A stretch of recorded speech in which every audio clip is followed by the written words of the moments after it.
Okay, good afternoon. So, ngayon, troubleshoot natin tong Kawasaki Z300 ko. Actually, matagal na tong problema niya. Yung headlight niya is hindi na umiilaw. Then, yung una kong ginawa is to check the internet as well. Kay nakita ko source. Then they told me na dito yung problema sa relay box. So they said na baka hindi na nagkiklik yung headlight relay. So noon hindi ko siya na-check actually relay by relay because na-paranoid ako kasi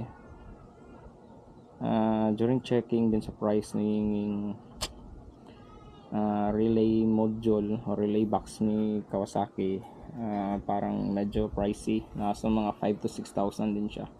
So habang nagre-research ako kung paano siya fix, so may nakita akong tutorial. So sa paranoid ko, hindi ko na-check yung ibang relay. So ang ginawa ko na lang is to sinundan ko na lang po yung suggested na fix niya. So fortunately not fix naman yung problem, kaya lang nag-change yung behavior ni headlight. Although ang standard talaga na lightning ng headlight ni Kawasaki sa ganitong model 2016 Z300 is ignition on, kill switch on, dapat hindi pa umiilaw yung headlight. So dapat during starter, pag start ng engine, saka siya iilaw. Then yung nung nakakita ko ng fix, ito yung nangyari. So parang nang ginawa ko is parang na-bypass yung starter circuit relay. So pag nag-ignition on, tapos nag-kill switch on, so magsa-start na yung headlight, which is wrong. Kasi hindi pa nasa-start yung engine mo, kinakain na yung battery mo. At saka yung gamit ko kasi is dalawang night eye na 55 watts. I don't know ilang watts to, pero dalawa to kasi ginagamit ko LED light. So medyo matakaw siya sa battery.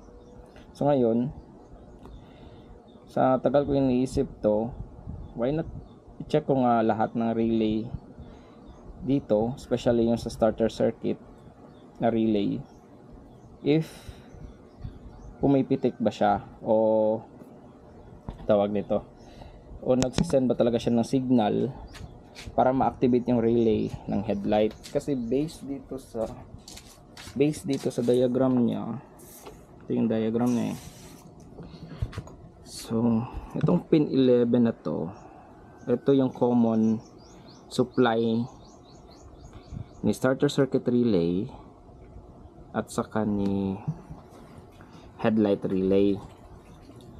So check natin to kung may power ito, kasi dapat pag activate ng ignition, ito yung number 16 na signal, galing ito sa ECU. So i-activate nitong relay, so makakaroon siya ng power. Then i-activate nitong headlight, makakaroon ng power. Then trigger itong dalawang connection na to, itong 1 and 2 is yun yung nagpa-power on ng headlight upon engine start. Kaso ang nangyari, parang dito lang, correction lang pala dito sa ginawa ko kanina, no?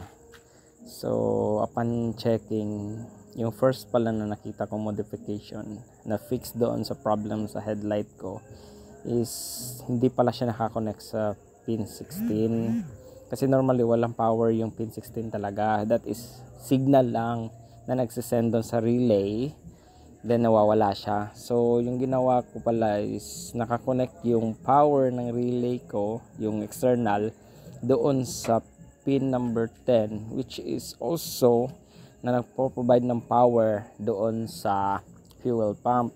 That's why pag turn on ng ignition, then turn on ng kill switch, nagto-turn on yung fuel pump, then sumasabay yung headlight, which is later on na-realize ko na mali talaga kasi baka ma-burn out yung circuit ng fuel pump kasi nag-add ako ng extra load na siguro baka hindi siya designed to accept another load pa, lalo na yung headlight ko is masyadong matakaw sa load, medyo malakas siya kasi LED. So that's why kinorek ko lang kasi parang mali talaga yung explanation ko na doon ako nag-connect sa pin 16 para ma-bypass ko yung circuit ng relay sa starter circuit relay. Okay, thank you. After for almost 2.5 hours of troubleshooting tapos makalula na circuits diagram, so I finally figure it out kung ano nangyari. So totally sira talaga tong headlight relay ko. Now I said that I'm going to test a power from here. Kung may makikita tayong 12 volts dito, at the same time here, itong dalawang to, kasi ito yung nagpa-power, ito yung circuit relay ng starter. So upon checking kanina, hindi ko lang na-videohan kasi mahirap mag-video na ikaw lang isa yung gumagawa, walang tagahawak. So I test and I test. I didn't understand nung una kung bakit walang power ito. Tapos tiningnan ko kung saan to siya papunta. Ito pala yung pin, ito pala yung connection out papunta sa dito sa starter button. Itong red na to. Yan raise ko. So nag-continuity test ako, which is connected naman siya kasi nga umaandar naman yung motor. It happens siguro na disconnected siya if hindi umandar yung motor kasi hindi nagsisend ng signal doon sa ECU. Now upon testing nito, nag-test ako ng diode. Yung diode is okay and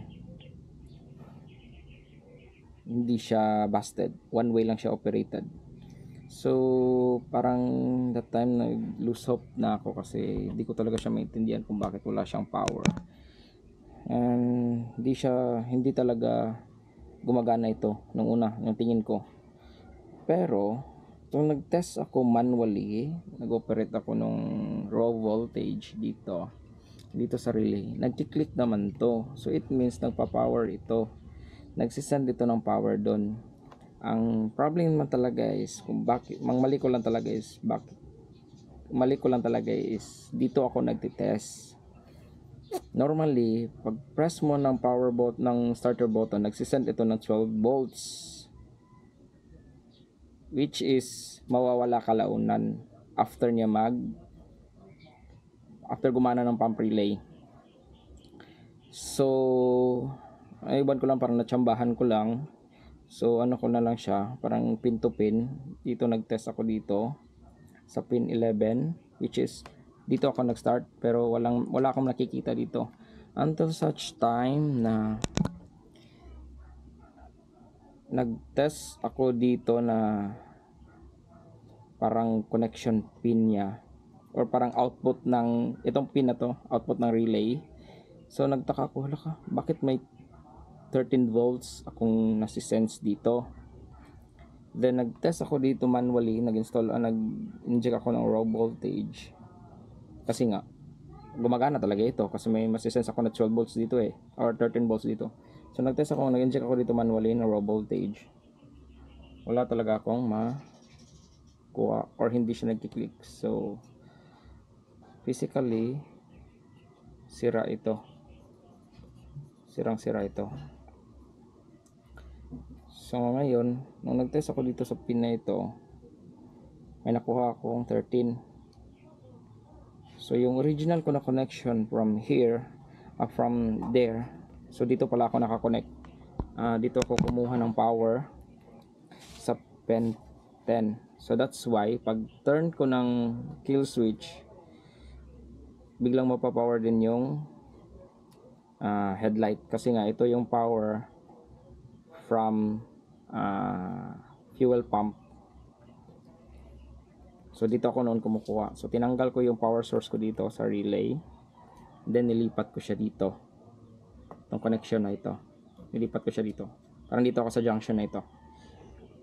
And those time na pag try ko, gumana nga siya talaga. So nabalik ko yung original talaga na default configuration ng headlight ni Kawasaki, na dapat ganito siya kasi. So pag start ko ng start natin yung kill switch, start ko yung ignition, iilaw siya tapos mawawala after ng pump. So dapat ganyan yun siya. Then pag start ko ulit ng engine, yan, babalik ulit yung ilaw. So yan yung configuration niya talaga normally. Ito yung nawala sa akin nung nasira yung headlight relay ko. Pero pag ganito, pag i-off ko yung kill switch ngayon, namamatay din yung headlight. So that's the normal operation.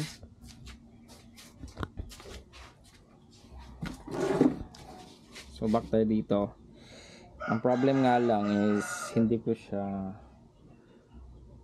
ma-replace physically doon sa loob ng box, kasi nga hindi serviceable yung relay module ng ganitong unit, or I don't know sa ibang unit, basta yung relay module nila is hindi daw serviceable. So hindi siya napapalitan, not unless bibili ka ng bago, which is very costly, around 5,000 to 6,000 pesos depende sa dealer na bibilhan mo. So yun lang naman ang problema. So at least na-solve ko na. Okay na rin yun.